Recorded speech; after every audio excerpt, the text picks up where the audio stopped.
Mawawala na ba ang MGI or Miss Grand International franchise sa Binibining Pilipinas? Oh no! Paano na si Herlene Budol tsaka yung kanyang dream para maging Miss Grand Philippines kapag wala na yung MGI franchise? Nakakalungkot naman pag mangyayari yun, di ba?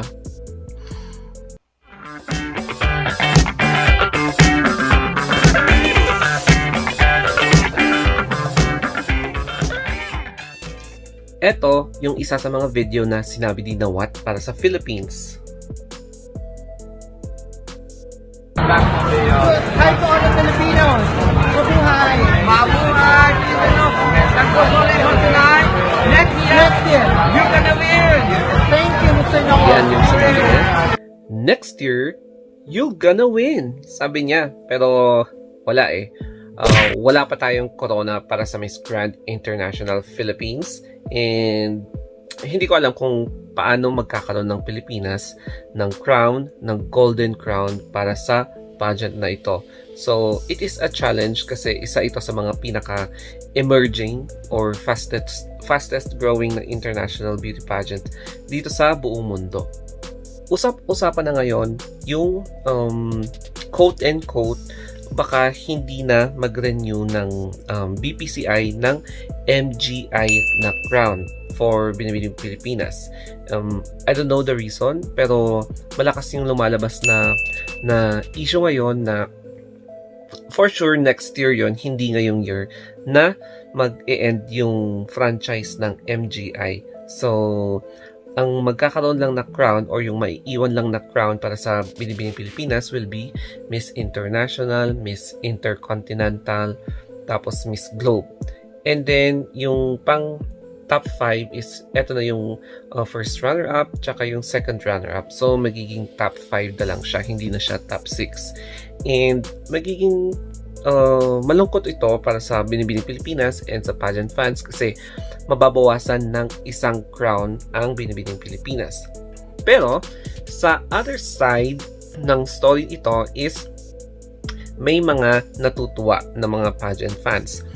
It's because nagkaroon ng lamat or nagkaroon ng lumot yung relationship ng ibang pageant fans sa Miss Grand International. It's because simula nung nag-start yung Miss Grand International ng kanyang popularity, nagkaroon na ng siguro mga patutsada and indirect na mga patutsada ng national director na Miss Grand International sa Miss Earth. So, nagalit yung mga pageant fans tsaka iba pang supporter ng Miss Earth sa mga patutsada ni alleged patutsada ni Mr. Nawat. So, ayun, nagkaroon na ng clashing, tapos, syempre, dinefend ng mga supporters ni Nawat yung mga sinabi ng pageant fans ng Philippines. Kaya, nagkaroon na doon na nag-start yung pageant fan wars between supporters ng MGI and supporters ng Miss Earth. So, ayun na nga, every time na nagkakaroon ng Miss Earth or Miss Grand International, hindi mawawala yung mga pageant wars. And ngayon na mawawala na yung Miss Grand International crown, I'm not sure kung correct yon. Marami ang natutuwa. It's because parang syempre hindi rin lang naman nananalo ang Pilipinas.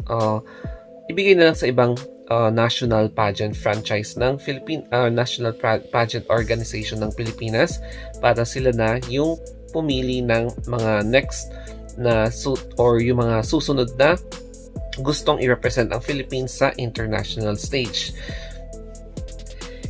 And let us now discuss the main topic for this vlog, which is yung possible na pag-cancel ng franchise ng Miss Grand International or Miss Grand Philippines sa Binibining Pilipinas.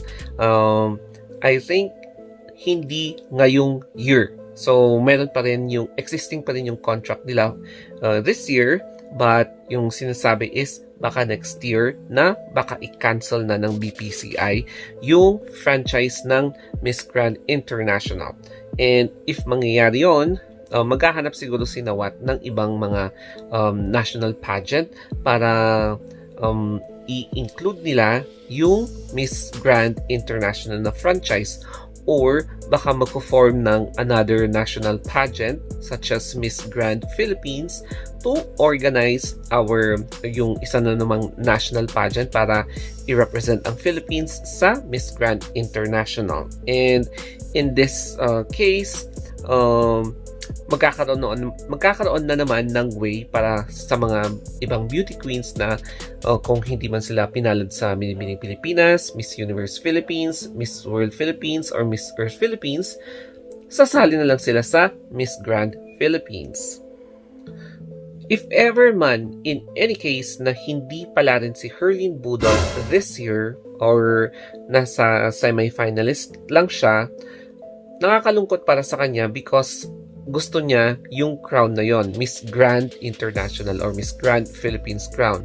And kapag hindi na talaga i-renew yung franchise ng Miss Grand International ng Binibining Pilipinas, baka ang mangyayari is yun nga, mag-perform ng another national beauty pageants. So, ang gagawin na lang ni Herlyn Budol next year, if gusto pa niyang sumali sa mga pageants, is pwede rin naman siyang sumali sa MUP, Miss World Philippines, Miss Earth Philippines, ano pa ba? Ayun. And Miss Grand Philippines, if ever na ma-perform ito. And then meron din isa, Mutya ng Pilipinas, Miss Aura International. So, marami pang mga national pageants na pwedeng salihan pa ni Herlyn Budol. So, if ever man na hindi siya pala rin na makapag-podium finish this year, pwede din naman siyang sumali sa mga iba pang pageants such as yung Superbad's Tuna kasi maganda naman yung katawan niya para more exposure sa mga iba pang local or national pageants. And ngayon, complete package na siya, nakapag-training naman na siya, transform naman na siya, tapos hindi na siya yung budol na nakilala ng mga tao noon na pang swimsuit lang siya. Ngayon, complete package na si Herlyn Budol. And bata pa siya, kaya marami pang chance na sumali siya sa mga iba't ibang pageants. Kaya pwede din naman siyang try until makakuha siya ng corona. Or kahit na makakuha siya ng corona, pwede pa rin siyang sumali. Basta hindi na siya above the age threshold, such as kapag 27 na siya or 28, 29, mga ganon. Kaya pwede pa rin naman si Herlyn Budol na sumali ng pageant as long as meron pa siyang time, as long as nasa tamang age pa rin siya para eligible to participate in any pageants na gusto nyong salihan in the future. Going back to Nawat, parang napansin natin na medyo hindi na tayo nagkakaroon ng magandang placement sa Miss Grand International. Medyo hindi na tayo nagpe-place. So, yung last year, Miss Grand Philippines 2020, ligwak yung representative ng Philippines. Tapos, aside from that, sinasabi niya na next year, you might win. Tapos, yung isang sinabi niya is, you're sending the wrong candidate, in which I am looking for a candidate that has the three qualities, yung sinasabi niya na brain, beauty, and body, na wala daw sa mga sinesend nating mga candidate. And marami ang naniniwala na kapag hindi nasunod yung gusto or yung criteria, binabawi niya ito sa pagligwak ng mga candidates. So, allegedly, ganun ang sinasabi, pero hindi natin alam kung ano yung buong storya, hindi natin alam kung ano yung talagang nangyayari sa mga tabulation, sa mga judge dun sa pageant na yon.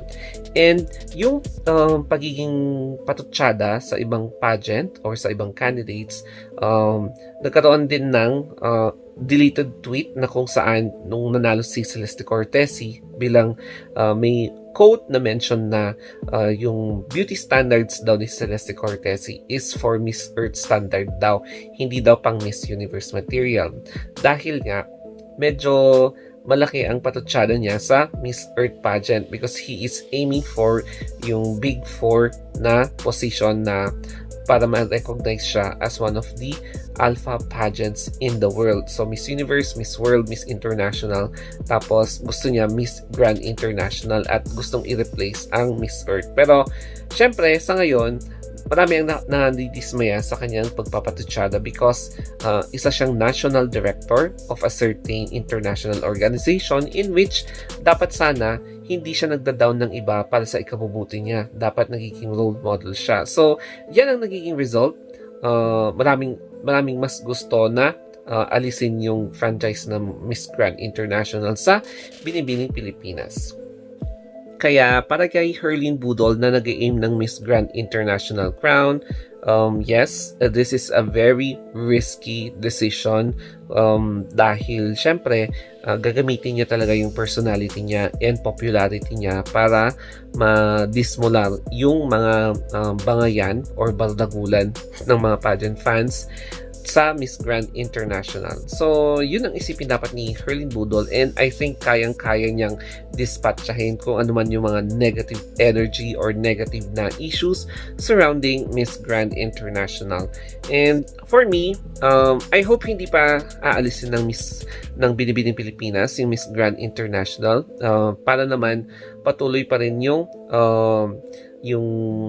magandang atmosphere ng pageantry, hindi lang dito sa Pilipinas, pati sa buong mundo.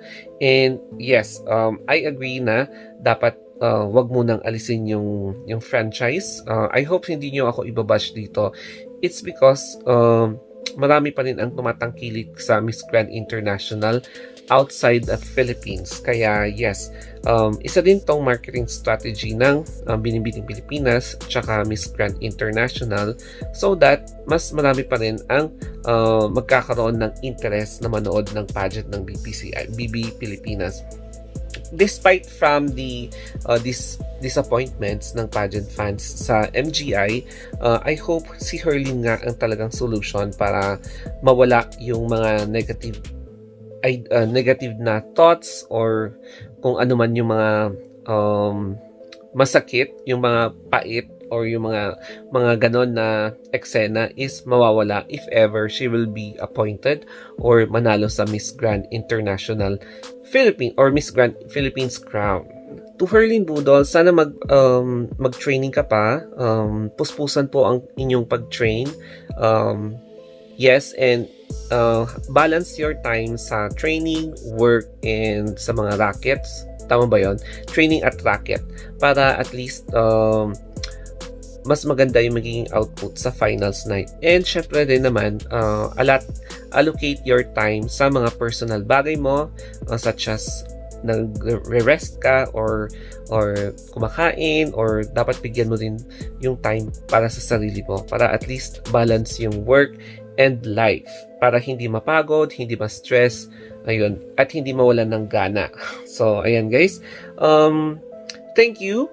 If you want to suggest more na topics para i-vlog natin in the future such as top 10. Siguro pag hindi na ako busy, tsaka ako na gagawin yung mga official top 10 ko sa Binibining Pilipinas kasi medyo mahaba yun na i-prepare. Kailangan ko pa mag-kodigo and yes, i-analyze ko pa yung mga malalakas na candidates na pantapat kay Herlyn Budol sa Binibining Pilipinas. So, ayan guys, if you want more pageant updates from me or iba pang artista na pwedeng i-feature natin, mag-subscribe ka sa channel ko, The Star of Anthony Vlogs. Reach me out sa aking Instagram. So, follow me sa Instagram, The Story of Anthony.